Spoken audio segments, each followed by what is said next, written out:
Praise God, everyone. I welcome you all in the matchlessness of knife Jesus Christ. God is living and a wonderful God. His grace and His mercy are way beyond our description. So I would urge you just to stand up wherever you are, lift up your hands, wherever you are, in your living room, in your bedroom, and just worship a living and wonderful God. Let's do it.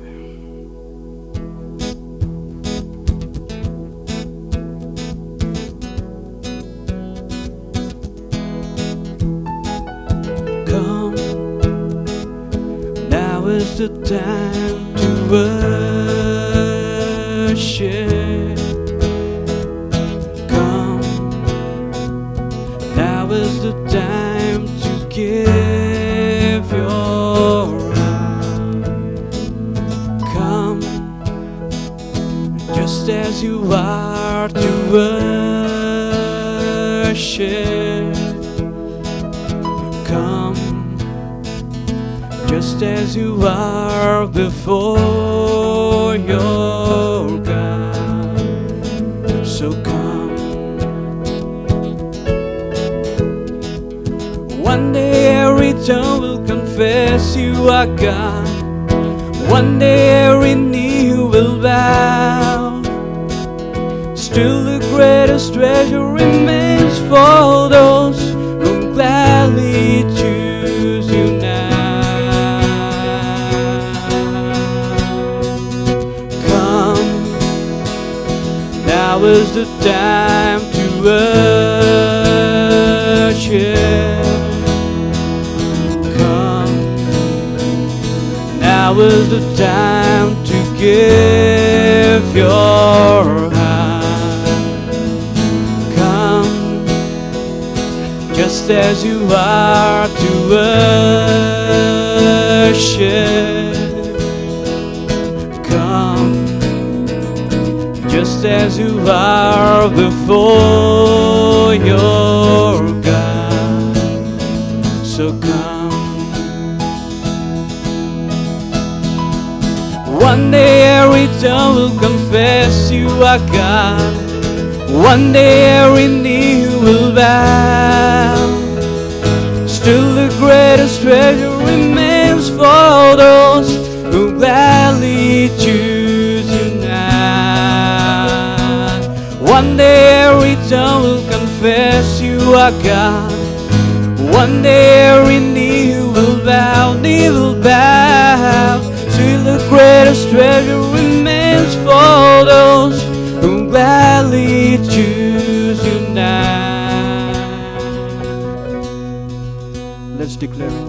Come, now is the time to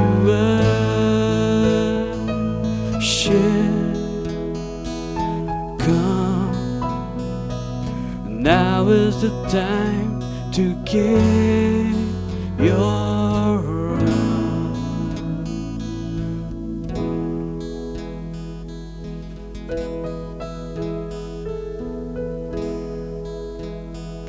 Let's just declare it one more time. That Lord, one day every tongue will confess that you are God. Every knee will bow at your feet. For your love is so amazing, so wonderful. One day every tongue will confess you are God. One day every knee will bow. Still the greatest treasure remains for those who gladly choose you now. One day every tongue will confess you are God. One day every knee will bow. Still the greatest treasure remains for those who gladly choose you now. इन दिनों में सारे धर्मों के मनुष्य इस प्रयत्न में लगे कि कैसे हम परमेश्वर को, अपने देवताओं को प्रसन्न करें। कहते हैं मार्केट खुल गया है, दूसरे होटल्स खुल गए हैं, अन्य सारी बातें लॉकडाउन के बाद खुल गई हैं, लेकिन चर्च बोलिएगा, मंदिर बोलिएगा, मस्जिद बोले, इसको खोले ही नहीं है। यहाँ आराधना करने के लिए, देवताओं की पूजा करने के लिए लोगों को अभी भी परमिशन दिया नहीं गया है। और लोग सोचते हैं कि भाई हम अगर ये सब कुछ बंद रखा तो हम कैसे अपने देवताओं को प्रसन्न करेंगे। और सचमुच इन दिनों में एक बड़ा प्रश्न सब लोगों का चर्चाओं में, लोगों के चर्चाओं में यही न चल रहा है कि कैसे, क्यों ये सारी दुनिया के सारी बातें खोल दी गई हैं लेकिन धार्मिक स्थलों में अभी भी लॉकडाउन का प्रभाव पड़ा हुआ है। लेकिन हम लोग को देखने को मिलता है कि जबरदस्ती से ऐसे धार्मिक कृत्यों से हम कितना भी कर ले, ऐसे धार्मिक कृत्यों में कितने ही सम्मिलित हो, उससे परमेश्वर कभी भी प्रसन्न नहीं होता है। वो धार्मिक रिवाजों को हम पूरा कर ले, बहुत से लोग सोचते हैं कि अगर ये रिवाज पूरा नहीं करेंगे तो परमेश्वर को, देवताओं को प्रसन्नता नहीं मिलती है। लेकिन आज हम लोग अध्ययन करने वाले कि हम परमेश्वर को कैसे प्रसन्न करें। मैं धन्यवाद देता हूँ परमेश्वर का कि इन दिनों के लिए, जिससे बहुत से लोगों की आंखें खुल गई हैं। वो जो एक समय में सोचते थे कि हमारे कर्मों से, हमारे दान धर्मों से, हमारे मंदिरों में जाने से ही परमेश्वर प्रसन्न होता है, आज उनकी आंखें खुल गई हैं और ये समझ गए हैं कि विश्वास ही से, तुम्हारा जो परमेश्वर के प्रति विश्वास है, उससे परमेश्वर प्रसन्न होता है। घर भी हम पिछले 2 सालों से न धार्मिक स्थलों पर जाकर आराधना नहीं कर पाए हैं, मंदिरों में जाकर पूजा नहीं कर पाए, फिर भी हम जीवित हैं। फिर भी हम लोग देख रहे हैं कि न कोरोना वायरस का प्रभाव कम हो रहा है। इसका कारण क्या है? वो आपका विश्वास। इब्रानियों की पत्री 11वां अध्याय 6वां वचन बड़ा सुंदर प्रकार से लिखता है कि विश्वास बिना परमेश्वर को प्रसन्न करना अनहोना है। विश्वास बिना परमेश्वर को प्रसन्न करना अनहोना है। और प्रभु का धन्यवाद हो कि इन दिनों में लोग अपने धार्मिक कृतियों से जो नहीं कर पा रहे हैं, वो कितनी अयोग्य है समझ रहे हैं, और विश्वास कितना महत्वपूर्ण है इस बात की और वो ध्यान दे रहे हैं। आज सारा संसार जिस परिस्थिति में से जा रहा है, हम लोग को देखने को मिलता है कि एक अंधकार में से भविष्य का हर एक राष्ट्र, हर एक देश इसका वर्णन कर रहा है। हम मसीह लोग तो प्रभु का आना निकट हो गया है, इसका वर्णन बार बार हर एक अपने मित्रों से, अपने लोगों से मिलते हुए करते जा रहे हैं। और एक अंधकार ऐसे भविष्य के विषय में हम लोग देखते हैं कि न लोग चर्चा कर रहे हैं, लेकिन आपका और मेरा विश्वास और संसार के लोगों का विश्वास हमें उज्जवल भविष्य की आशा देता है। एक उज्जवल और महान भविष्य की आशा देता है। घर भी परिस्थितियाँ कितनी ही भयानक और भयंकर हो जाए, लेकिन हमारा विश्वास हमें हर समय एक उज्जवल और महान ऐसे भविष्य के विषय में हमें न मार्गदर्शन करता है। और हम धन्यवाद देंगे परमेश्वर का कि आज ऐसे ही विश्वास की मुझे और आपको, जो जिससे परमेश्वर प्रसन्न होता है, ऐसा विश्वास अपने मन में परमेश्वर के प्रति रखना बहुत ज़रूरी है। इसका अर्थ ये नहीं, मैं नहीं कहना चाहता हूँ कि हमारे धार्मिक कृत्य व्यर्थ हैं। नहीं, इसमें कहीं भी व्यर्थता नहीं है, ये करना ज़रूरी है। लेकिन थोड़े समय के बाद में मैं आपको समझाऊंगा कि वो क्या है हमारी धार्मिक कृतियाँ। हमारे विश्वास से परमेश्वर प्रसन्न होता है। इब्रानियों की पत्री 11वां अध्याय 6वें वचन में न इसमें लिखा हुआ है, ना कि हमारे धार्मिक कृत्यों से, ना हमने कितने चर्च बनाए, कितने आत्माएं जीत कर लाए, या कोई अन्य बहुत से कार्य कर लिए, हमारी सेवाओं को कितना बड़ा बना दिया। हम बहुत से लोग इन दिनों में न, बहुत से प्रभु के दास लोग इन सारी बातों का वर्णन करते हैं, लेकिन परमेश्वर की प्रसन्नता इस बात में है। परमेश्वर इस बात से प्रसन्न होता है, और वो है मेरा परमेश्वर के प्रति विश्वास। वो मेरे पिता, आज मैं और आप न सावधान हो जाए। रोमियो की पत्री 4वां अध्याय 23 वचन में बड़े साफ रीति से लिखा है कि हम धर्मी हमारे धार्मिक कृत्यों से नहीं गिने जाते, हम लोग ने जो अच्छे काम किए उससे गिने नहीं जाते हैं, लेकिन हम विश्वास से धर्मी ठहराए जाते हैं। हम विश्वास से धर्मी ठहराए जाते हैं। ना। लेकिन एक बात ख्याल में रखिए कि किसी ने बड़ा सुंदर प्रकार से कहा है, our righteous work is a result of salvation, not a way of salvation. Our righteous works are a result of salvation, not way of salvation. हमारे धार्मिक कृत्य ये हमारा उद्धार का या हमारे धार्मिक जीवन का परिणाम है, लेकिन हमें उद्धार पाने का मार्ग नहीं है। हमारे धार्मिक कृत्य ये हमने उद्धार पा लिया है दर्शाने के लिए, ये एक परिणाम है, लेकिन ये उद्धार पाने का मार्ग नहीं है। और मुझे और आपको बहुत सावधान रहना है कि सचमुच बहुत से लोग धार्मिक कृत्य किए तो अपने आप को धार्मिक समझते हैं, लेकिन हमारी धार्मिकता हमारे विश्वास से गिनी जाती है। पौलुस भी सारे मंडलियों को जब पत्र लिखता है तो कहता है कि मैं आऊँगा और तुम्हारे विश्वास को परखूंगा कि तुम विश्वास में कितने बढ़ रहे हो। अगर बढ़ नहीं रहे तो तुमका मार्गदर्शन करूँगा, तुम्हारी अगुवाई करूँगा, तुम्हें सिखाऊंगा कि विश्वास में कैसे उन्नति पाते रहे। तुमने कितना धन संपत्ति बढ़ा लिया, कितना एजुकेशन बढ़ा लिया, कितना ऊंचा पद पा लिया, इसका मैं विवरण नहीं करूँगा, लेकिन तुम विश्वास में कितने बढ़ रहे हो। ये बार बार हर एक कलीसिया को पौलुस इसका वर्णन करके बताता है। रोमियो के पत्री 8वां अध्याय 8वें वचन में बड़े साफ रीति से लिखा है, हम शारीरिक दशा में कभी भी परमेश्वर को प्रसन्न नहीं कर सकते हैं। अपने कृत्यों से हम परमेश्वर को कभी भी प्रसन्न नहीं कर सकते। तो हमारी जो शारीरिक कृतियां हैं, ऐसे हालातों में हम परमेश्वर को प्रसन्न नहीं कर सकते। विश्वास से प्रसन्न परमेश्वर होते रहता है। और ये विश्वास अगर हम में है परमेश्वर के प्रति, तो ये हमें काम करने का प्रेरणा देते रहता है, हमें और भी हमारी कृतियां बढ़ाने की प्रेरणा देते रहता है। पवित्र शास्त्र इब्रानियों की पत्री जो जिसमें से 11वें अध्याय में 6वें वचन में से मैंने आपके सामने रखा कि विश्वासी से विश्वास के बगैर परमेश्वर को प्रसन्न करना अनहोना है। ये सारा इब्रानियों की पत्री का 11वां अध्याय है। ये पूरे जो विश्वास के हीरो हैं, जो हमारे महान लोग हैं पवित्र शास्त्र में जिनका वर्णन किया गया है, उनके विषय में यहाँ बताया गया है। इस 11वें अध्याय में सारे उन हीरोज़ के नाम लिखे हुए हैं।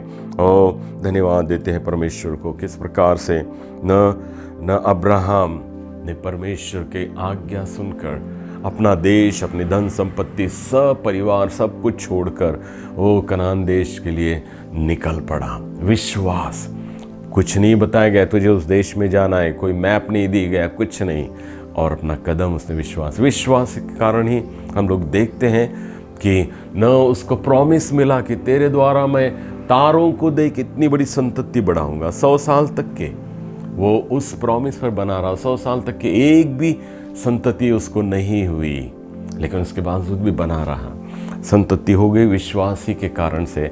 अब्राहम ने इसहाक को वेदी पर अर्पण करने के लिए भी तैयार हुआ। मेरे प्रियो, सच में चाहिए हम लोग देखते हैं अब्राहम का सुंदर सा वर्णन, मूसा के कितने सुंदर से कार्य विश्वास के कारण। उस एक बड़े महल में वो बड़ा पला और सारे ऐश्वर्य था, सबको ठुकरा कर परमेश्वर की आवाज़ सुनकर परमेश्वर के लोगों को गुलामी से छुटकारा देने के लिए निकल पड़ा। विश्वास। राहाब वेश्या, कृति करनी पड़ी इन लोगों को कुछ तो भी, विश्वास प्रकट करने के लिए इन्होंने कार्य किए। राहाब वेश्या के विषय में भी हम लोग देखते हैं कि उसने जब न इस्राएलियों की जासूस वहाँ पर आए तो उसको कार्य करना पड़ा। विश्वास था कि ये इनका परमेश्वर हमको छुड़ाएगा, लेकिन उसको उस समय कार्य करना पड़ा, एक रिस्क लेनी पड़ी। उन जासूसों को अपने घर में छुपा कर रखा, और जब शत्रुओं के लोग आए, सैनिक आए राजा के उनको ढूंढने के लिए, तो उनको झूठ बोलकर वापस लौटाना पड़ा विश्वास के कारण कि कल ये लोग इस राष्ट्र को जीत लेंगे और हम उनके द्वारा जीवित रह पाएंगे। वो मेरे प्रियो, कृति करनी पड़ती हैं, कार्य करने पड़ते हैं। वो बड़े साफ रीति से बहुत से वचन हैं हम लोग को देखने को मिलते। शद्रक, मेशक, अबेदनगो का उदाहरण है। वो परमेश्वर के सिवा दूसरे के सामने झुकेंगे नहीं। विश्वास से अग्नि में भी डाले गए लेकिन जीवित रहे। परमेश्वर हमें बचाएगा। वो बड़ा सुंदर सा विश्वास प्रकट करते हैं। याकूब की पत्री 2 अध्याय है और 22 वचन में लिखा है, कर्मों से विश्वास सिद्ध होता है। कर्मों से विश्वास सिद्ध होता है। अगर आपको जानना है आप विश्वास में है या नहीं, सिर्फ कहने से नहीं चलेगा, लेकिन आपकी कृतियां ये प्रकट करेगी। ओ कर्म बिना विश्वास मरा हुआ है, उपयोग का ही नहीं है। और यही याकूब के पत्री 2 अध्याय 26 वचन में भी लिखा हुआ है कि कर्म बिना विश्वास मरा हुआ है। तो हमारे विश्वास की परख हम लोग को साफ देखने को मिलती है कि कृतियों के द्वारा प्रकट होती है। और मैं प्रभु को धन्यवाद देता हूँ। ओ कितने महान ऐसे सेवक हमारे देश में, हमारे शहर में आए, इन्होंने बड़े बड़े काम किए। कई बार मेरे काम के मैं विवरण या विश्लेषण करता हूँ, उसका निरीक्षण करता हूँ, तो मुझे लगता है कि मैंने कितना बड़ा काम किया। लेकिन जब उसके बारे में और भी अध्ययन करता हूँ तो मेरा कार्य, मुझे ऐसा लगता है कि जो पुराने आके इन मिशनरियों ने, इन लोगों ने यहाँ आकर जो कार्य किया, वो प्रभावकारी विश्वास से भरा हुआ कार्य था, जिसके ऊपर मैंने थोड़ा सा कुछ कर लिया और मैं दुनिया को बताने की कोशिश करता हूँ कि मैंने बहुत सा कुछ किया। लेकिन हम लोग देखते हैं कि बहुत सा कार्य यहाँ हमारे पुराने मिशनरियों ने आकर विश्वास में, प्रभु में दृढ़ रहकर किया हुआ है। लेकिन हम खोखला सा घमंड आज कर रहे हैं। हमारे कृतियों का अगर पूर्ण रूप से निरीक्षण करें तो अंश मात्र भी विश्वास नज़र नहीं आता है। हमारे बहुत से काम पैसे और पैसे के बलबूते पर या अन्य कोई बातों पर चल रहे हैं। विश्वास महत्वपूर्ण है। वो विश्वास बिना परमेश्वर को प्रसन्न करना अनहोना है। हम लोग देखते हैं, अगर मेरा विश्वास, क्या आज विश्वास से जीवित हम रह रहे हैं? क्या विश्वास के बगैर हम लोग जीवन व्यतीत कर रहे हैं? क्या आज अपने जीवन का परीक्षण करना बहुत ही आवश्यक है। जो परमेश्वर पर विश्वास रखते हैं और उसको प्रसन्न करते हैं, और है परमेश्वर पर अगर हमें विश्वास है तो कौन से कृत्यों से हम उसको प्रकट कर रहे हैं, कौन से कार्य। आज आप कह सकते हैं कि मेरे इस कार्य से मेरा विश्वास परमेश्वर पर है, ये प्रकट करता है। इन विश्वास के महान उदाहरण रखने वाले हम लोग देखते हैं, जब सब कुछ अच्छा चल रहा था उस समय नहीं लिखे। इस 11वें अध्याय के नाम जो लिखे गए हैं, मैं कई बार विश्वास करता हूँ जब मेरे मर्जी से, मेरी इच्छा से मुझे न मेरे काम पूर्ण होते हैं, मुझे पैसा मिलता है, मेरी ज़रूरत पूर्ण होती है। और कुछ दिन पहले मैं एक शादी में प्रचार कर रहा था और उस दिन बड़े विश्वास के साथ में दोनों लड़के लड़कियों के परिवार ने कहा कि आज इतनी धुआंधार बारिश थी, लेकिन परमेश्वर ने बड़े शादी के समय में 4 बजे बारिश को रोक दिया और आखिरी 11-12 बजे तक के बारिश नहीं होने दिए। और कई बार हम लोग बहुत न, जिसको कहते हैं राई के दाने के बराबर के कुछ कृत्य हो जाते हैं, जिसको हम लोग विश्वास के बड़ा महान कृत्य कहते हैं। लेकिन परमेश्वर तो पहाड़ जैसे आशीष देकर, विश्वास, हमारा विश्वास कितना प्रभावी है, कितना कार्यों में प्रभाव छोड़ता है, दिखाना चाहता है। लेकिन हम लोग छोटे छोटे कार्यों में ही हम लोग संतुष्ट हो जाते हैं। मेरे प्रियो, मुझे और आपको आज सावधान रहना है कि हम कौन से कृत्य से अपने विश्वास को प्रकट कर रहे हैं। और इन लोगों ने दुखों में, कष्टों में, यातनाओं में अपना विश्वास परमेश्वर पर स्थिर रखा। ओ निकल पड़ा अब्राहम, कष्ट उठाए, यातनाएं सही, शत्रुओं का मार सहा, जेल में डाला गया, कितनी ही भयंकर ऐसी परिस्थिति आई, लेकिन विश्वास से वो कभी भी न हिले न डगमगवाए। मेरे प्रियो, सचमुच ही उन्होंने इस पृथ्वी पर रहते, इब्रानियों की पत्री अगर हमने पढ़े इस 11वें अध्याय को, तो लिखा हुआ है कि इस पृथ्वी पर रहते हुए कई बार उनकी इच्छाएं पूर्ण नहीं हुई, उनकी लालसाएं पूर्ण नहीं हुई, लेकिन फिर भी वो विश्वास में स्थिर रहे, दुख उठाते रहे। कहीं भी परमेश्वर के खिलाफ में न कुड़कुड़ाए न बड़बड़ाए। उत्पत्ति की किताब में जहाँ हनोक के विषय में लिखा हुआ है कि उसने विश्वास ही से परमेश्वर को प्रसन्न किया, उसका वर्णन उत्पत्ति की किताब में लिखा हुआ है। 11वें इस इब्रानियों के 11वें अध्याय के 6वें वचन हनोक को उल्लेख करके कहा गया था। हम लोग देखते हैं, लेकिन इसका वर्णन उत्पत्ति की किताब 5वां अध्याय है और उसके 21 से लेकर 24 वचन तक के सुंदर प्रकार से बताया कि कैसे वो परमेश्वर के साथ साथ चला और परमेश्वर उसके साथ साथ चलने से प्रसन्न हुए और उसको मृत्यु देखनी नहीं पड़ी। वो परमेश्वर के साथ साथ 300 साल तक के चलता रहा। मेरे प्रियो, आपको लग रहा होगा कि अरे नहीं, हनोक के समय में अच्छे दिन होंगे। ये बहुत ही भयंकर दिन थे उस समय में भी। कुछ ही दिनों के बाद में परमेश्वर ने सारी पृथ्वी को नष्ट कर दिया था जल प्रलय से। ओ लेकिन ऐसे हालातों में हनोक परमेश्वर के साथ साथ 300 साल तक के चलते रहा। इन न पाप में संसार में वो परमेश्वर के साथ साथ चलते रहा। उसके साथ में अगर इस उत्पत्ति की किताब में आपने पढ़े 5वें अध्याय में, तो बहुत से न आदम की वंशावली का वर्णन किया है। सबके नाम लिए गए, सब मर गए, वो रहे और मर गए, वो रहे और मर गए। लेकिन हनोक के विषय में लिखा हुआ है कि वो मरा नहीं, वो उठा लिया गया, स्वर्ग में उठा लिया गया। मेरे प्रियो, सच में हमारा विश्वास का कार्य हमें परमेश्वर के साथ साथ चलने की प्रेरणा देता है, परमेश्वर के कार्यों को पूर्ण करने की प्रेरणा देता है। और इस प्रकार से एक अद्भुत से न कार्य हम देखते हैं। हनोक स्वर्ग में उठा लिया गया। आज आप लोग कौन सी बातों के लिए विश्वास इस्तेमाल करते हैं? अपनी ज़रूरतें सिर्फ पूर्ण होने के लिए, अपनी लालसाएं पूर्ण होने के लिए, अपने ऐश्वर्य की प्राप्ति के लिए, या सचमुच आपका विश्वास ये स्वर्ग राज्य में वो सुखलोक का जीवन पाने का विश्वास है? हनोक ने यह विश्वास किया, उसको मृत्यु देखनी नहीं पड़ी। मैं और आप इन दिनों में अपने विश्वास का इस्तेमाल कैसे कर रहे हैं? इन भयंकर परिस्थितियों में क्या अपने विश्वास को प्रभु में बनाए रखा है? इब्रानियों के पत्री 12वां अध्याय 2 वचन में लिखा हुआ है, विश्वास के कर्ता और सिद्ध करने वाले यीशु की ओर ताकते रहो। विश्वास के कर्ता और सिद्ध करने वाले यीशु की ओर ताकते रहो।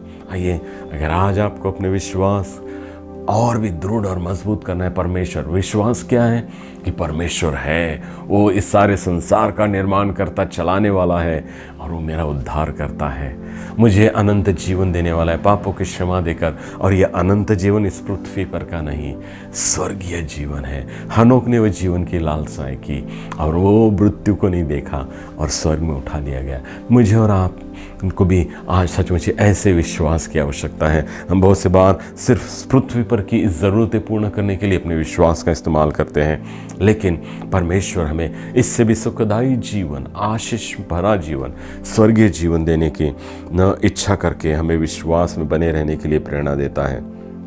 ओ मेरे प्रिय भाइयों, प्रभु को प्रसन्न करने के लिए विश्वास ये महत्वपूर्ण बात है। और आइए आने वाले दिनों में, क्योंकि न सारा संसार इन दिनों में विचार कर रहा है, परिस्थितियाँ भयंकर आने वाली हैं, मेरा और आपका विश्वास, परमेश्वर पर का विश्वास परमेश्वर को प्रसन्न करता रहेगा। और यही विश्वास परमेश्वर के लिए कृति करने के लिए, परमेश्वर के लिए कार्य करने के लिए मुझे और आपको प्रेरणा देते रहेगा। और यही विश्वास न हमारे निर्माणकर्ता परमेश्वर ने जो सुंदर सा स्थान स्वर्ग बनाया है, उस स्वर्ग राज्य में ले जाने का और स्वर्ग राज्य में उसके साथ में अनंत काल का जीवन व्यतीत करने का न हमें मार्गदर्शन देते रहेगा। विश्वास से परमेश्वर के साथ साथ हनोक चलता रहा, मृत्यु देखनी नहीं पड़ी और वो स्वर्ग में उठा लिया गया। आइए मेरे प्रियो, ये आने वाला दिन अंधकार में बातों की परिस्थितियाँ कितनी ही निर्माण करता रहे, कितनी ही नई नई बीमारियाँ यहाँ तैयार होते रहे, लेकिन मैं और आप विश्वास के द्वारा धर्मी ठहरेंगे, परमेश्वर प्रसन्न होते रहेगा और प्रभु के राज्य में हर समय प्रवेश पाने के लिए हम तैयार रहेंगे। तो आइए इस विश्वास को अपने जीवनों में जागरूक रखें और विश्वास पर आधारित जीवन व्यतीत करने का प्रयत्न करें। प्रभु आप सबको आशीषित करें। Lord, I offer my life to you, everything I've been through. Use it for your glory. Lord, I offer my praise to you, lifting my praise to you as a pleasing sacrifice.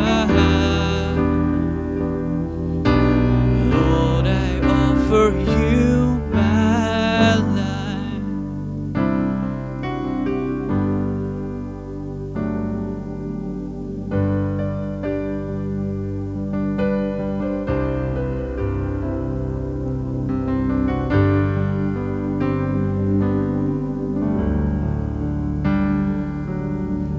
Things in the past yet unseen, wishes and dreams that are yet to come true. All of my hopes, all of my plans, my heart and my heart, I lift it to you. Lord, I offer my life to you, everything I've been through. Use it for your glory. Lord, I offer my praise to you, lifting my praise to you as a living sacrifice. Lord, I offer you